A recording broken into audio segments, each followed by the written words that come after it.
Now I have another problem that came up, that's coming up, which is unbelievably terrible, complicated, terrible. So what we have is a scenario over here where the president, first of all, Russia decides to go and attack. Not nice. Human rights abuses, all kinds of problems. America and the West feels it's unjustified. China and Russia feels it's justified. I think of the Russian missile crisis. When I was a kid, they put missiles into Cuba. And my father herded us into the basement. And the Americans said, you can't put this. So people try to justify this invasion.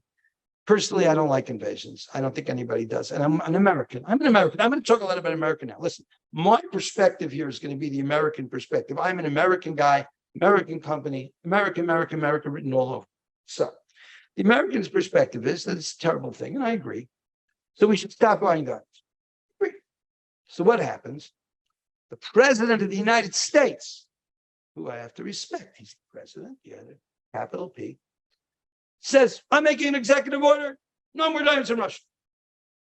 Respect you, Mr. President. And then he comes out with this statement, this executive order that uses the word origin. And what that means is that if you take a Russian diamond and you cut it in India or Israel, or wherever, like all the diamonds were cut, the vast majority, I don't know, 95, 98% of them are cut outside of Russia. That's how it's always been.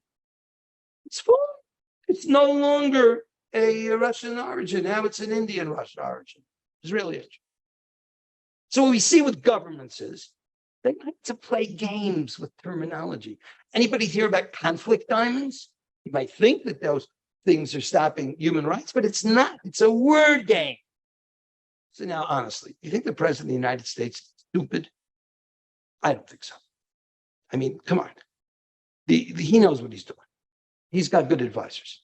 Well, I shouldn't say good. He has advisors that are interested in his interests.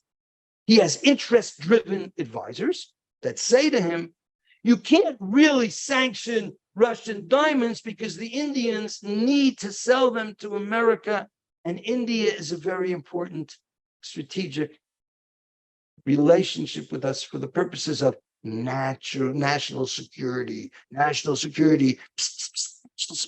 Okay, I can light sheet stack and bullshit around. Fine. So the president of the United States comes out with a presidential executive order that does nothing. It's kind of embarrassing. It wakes the industry up. Then Al Rosa comes out, then the OFAC, Office of Foreign Assets Control, United States Treasury, they come out with a list of sanctions. We are sanctioning Al Rosa, which is stronger than the presidential executive order, because sanctions is a big game. We know about sanctions. We know people go to jail. There's a whole story with sanctions. And now we have this question facing the industry, which is, I'm just looking at the time here. I got to get moving. We're going to be about an hour and a half, maybe an hour and 20 minutes. And then I'm looking at this thing and saying, what the hell's going on? I'm defining Russian source diamonds as diamonds that are purchased from Al Rosa and manufactured outside of Russia by some kosher people, by non-sanctioned entities. What about those diamonds? So is the origin loophole still effective if it has an OFAC sanction? Because the word isn't their origin, it's a sanction on the entity. And can the U.S. trade, that's us, buy Russian source diamonds? Are we buying them right now? In my discussions with some of the people, yeah, of course we can buy them, no problem. Is it really no problem? Let's say we have other sanctioned entities and, you got a company, well, Zimbabwe's a good example. You have a sanctioned entity and then you go and you change the item a little bit. You do some kind of transformation. Is that okay? So there's lots of issues here. Now, I've gone and I've worked on this and I've sent the letter to OFAC in February. And I said, could you please tell me, we're running the world's largest diamond trading network. We are in the business. We're doing auctions of goods. Okay, none of our goods come from outside, they're all American. But what's the deal with these Russian goods? Can we list them in Rapaport? What's going on? And we took an ethical position not to have people list them in Rapaport. But can you actually sell diamonds in America, import them, trade in them, if they come from Al Rosa, but they've been substantially transformed? No answer. No answer. I don't understand it. Why wouldn't the government answer? Why would the president of the United States issue an executive order that's meaningless? So what's going on? I think we have to understand that people have interests. They're not evil. You know, if I have a second, Harold Jeter was the guy who really made the Kimberley process work. He was the Undersecretary of Affairs for African Affairs. I talked to him about kosher diamonds in 1999. But he told me, I said, why don't you stop the guns that are going? I think they were coming from the Ukraine then. We see them. Why can't you stop? He says, we have a deal. Nuclear weapons, they're going to give us. We will not bother the country with conventional weapons. He's right. What do I know? Give a terrorist organization nuclear weapons. That risk. I'm not the president. I can't make those decisions. Okay. But the United States of America has strategic interests that are way beyond anything to do with diamonds. So India is a nuclear power that acts as a buffer or balance between rapidly expressing China. China, you got America, you got tension, you got Russia cooking on the side, a little North Korea and Iran mixed in. And then you got India, which is a nice, normal, so to speak, country. We need India. We have to love India. So what are we going to do about them? India wants to continue exporting Russian source diamonds to the U.S. So the president of the United States, in spite of all the hoo-ha coming on, you'll see with this State Department nonsense. But does he really want to stop Russian source diamonds from coming into the United States? What do you think? I don't think so, which is why you get the double speak. So we have sanctions that don't work because we don't want to upset the Indians, which is it's legitimate not to want to upset the Indians. How do you balance these things? The president of the United States, that's his job, not mine. So the U.S. government wants to look good at the expense of the diamond and jewelry industry. So that's greenwashing. It's just like the Kimberley process. Do you think the Kimberley process stops diamonds that are involved in human rights abuses from entering our distribution channel? No way. Nothing. So, but we do it. We make the motions. We want to look good. So the diamond industry is, I don't know, what are we? Some kind of a cosmetic thing that they can play around with the governments. That's what's been going on. Now, look, this is half year Rosa sales. These are all Rosa sales. So yeah, I thought Rosa took a hit in 2022. They lost 300, whatever this difference is over here. It's not much, 380, 480, a couple $100 million. But look here, they're back at 1900 now. This is data from them. This is here. I don't know how perfect it is. Who knows what's going on with data these days? But hey, the impact of the president of the United States executive order is zip. All right. I think that proves the point that he may not want to. The interests of the United States government, they're not going to be the same as the interests of the diamond and the jewelry industry.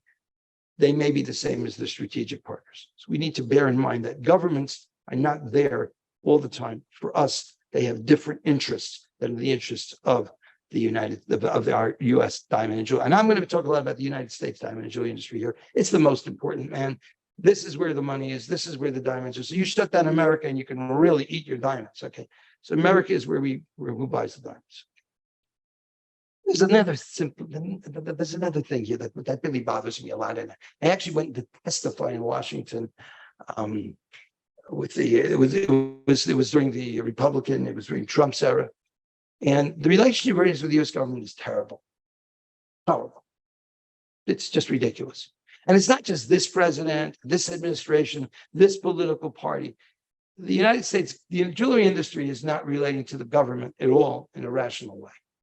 Let me explain to you why. Take a look at this. The United States has a diamond and jewelry trade deficit with India of over $9 billion each year. That means every year, India sells us $9 billion more of diamonds than we sell them, and we sell them peanuts. Data looks a little funny because the jewelry shows they import and export. Yet U.S. companies are locked out of the Indian markets due to high tariffs. They sell us, they make $9 billion, we are not allowed to sell them.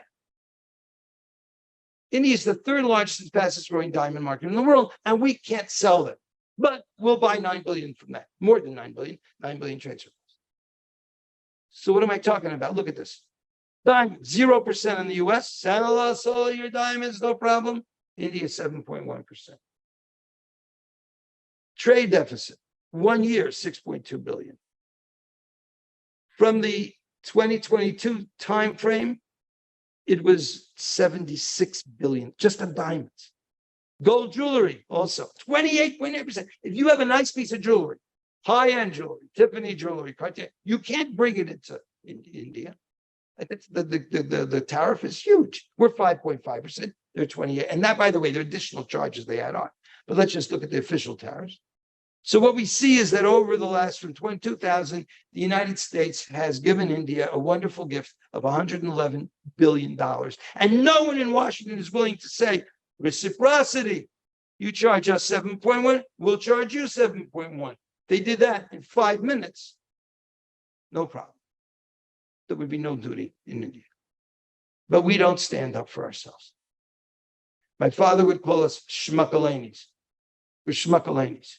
We don't stand up for our rights. We don't stand up for our stuff. And that's why we can't sell India, which is a huge market, where if the United States really cared about us, there'd be something going on here.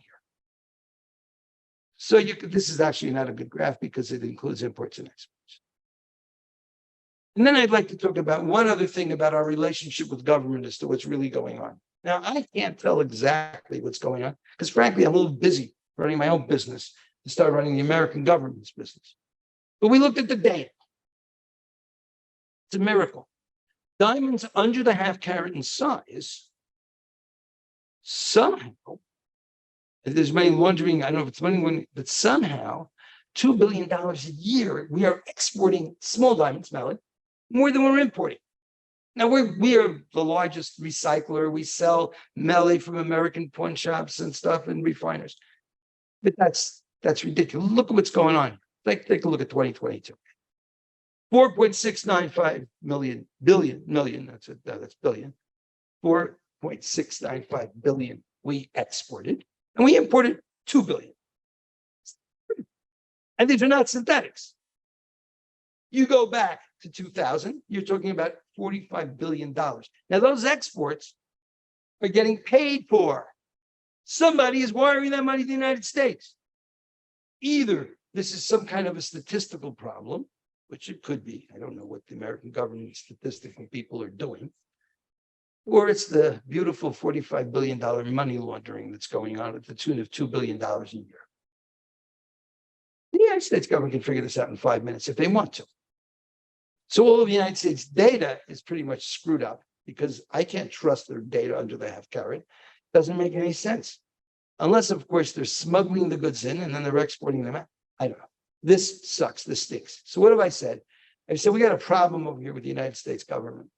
We got a problem how they're handling the sanctions with Russia. We have a problem about tariffs, and we have a problem here in terms of this money laundering stuff. All right. And you ain't seen nothing yet. It's cute. All right. So, okay. Governments. But we have a new thing going on. They had so much fun telling everybody that America, oh, it's great. We've stopped sanctions. We were stopping the diamonds from Russia. Well, they weren't doing it. They're actually greenwashing it. They're lying. And now they say, oh, this was so good. Let's do some more of it. So the wonderful United States State Department, the State Department does a lot of good things. I got to say, the State Department has got wonderful people doing wonderful things. However, they have to represent the interests of the administration. And the interest of the administration is to fool everybody, is to create optics and to fetch the diamond industry. That's okay. That's what they'll do. Anyways, the State Department has decided that they're going to go with the G7. And with this G7, they're going to control the flow of all diamonds, including polished diamonds, to stop the importation of Russian diamonds into the U.S. All right. It's a legitimate cause. If I tell you the truth is, I would support this if they really did it and they weren't some kind of a greenwashing fakers, but okay. So what they did was then they hooked up with the World Diamond Council, which I must tell you is a catastrophically terrible organization, to create a WCG7 protocol, fancy document. I think it's 18 pages or 14 pages, complicated as hell. For all diamonds imported in the U.S., G7 countries, and these protocols are designed to track all diamonds everywhere if they're coming into the United States. I mean, if an American retailer or dealer sells a diamond to a retailer or to another dealer, we got to know, we got to have all kinds of stuff on your invoice. We got to be able to track it, 3 years of records. It's unbelievable. So they've created this miserable thing, okay? And they want it's just a horrible document. Okay. So the catastrophe of the World Diamond Council protocols is that they're a death sentence for the small to medium-sized companies in our trade. They don't have the human and financial resources to screw around with this stuff. So basically, what's going on, it's a power grab by the big boys. The WDC, World Diamond Council, big boys. And I tell you that in my opinion, the World Diamond Council is a front for some large companies. I may remember their names or not, but it should be obvious to everybody. So what's going on here? Well, it's a market power grab. And let me explain how it works. The World Diamond Protocols are heavily biased in favor of large companies against small and medium-sized companies.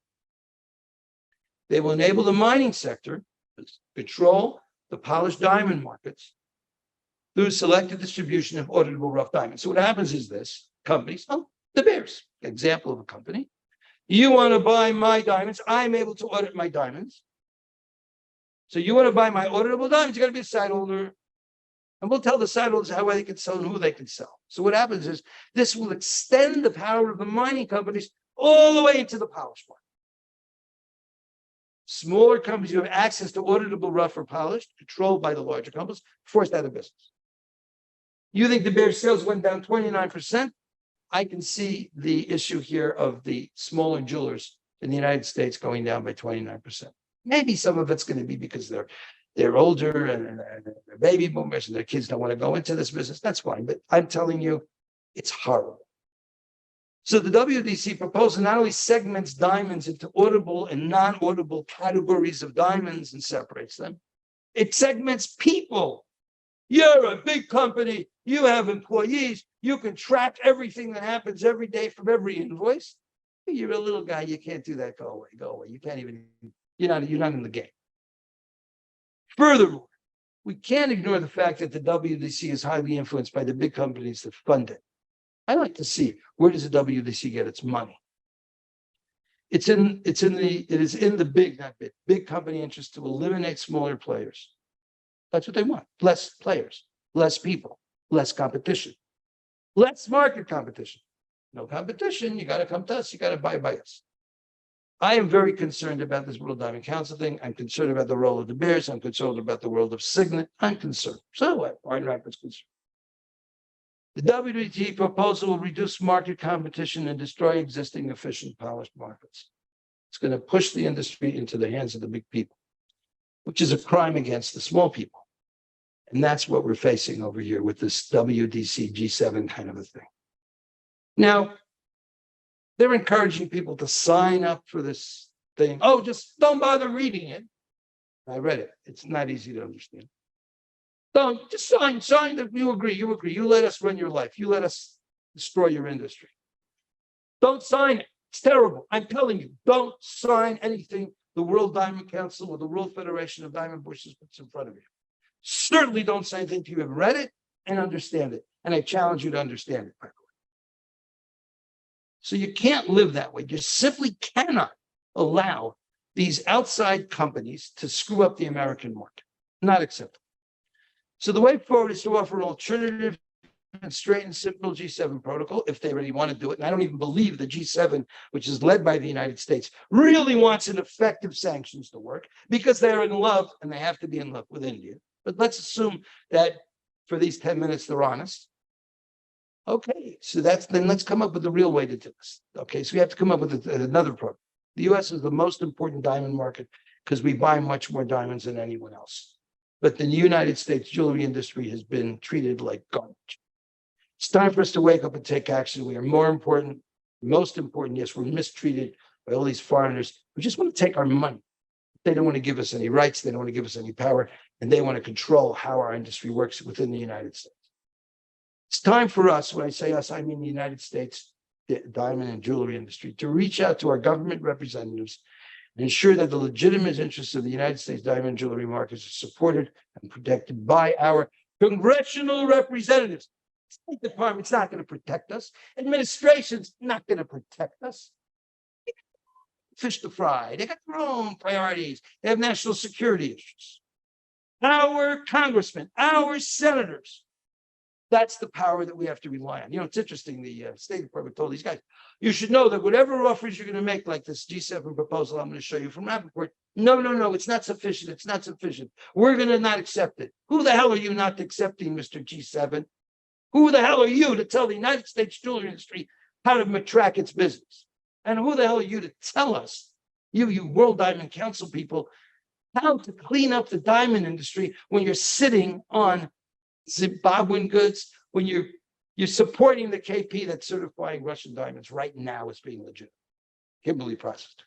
Go away, onwards.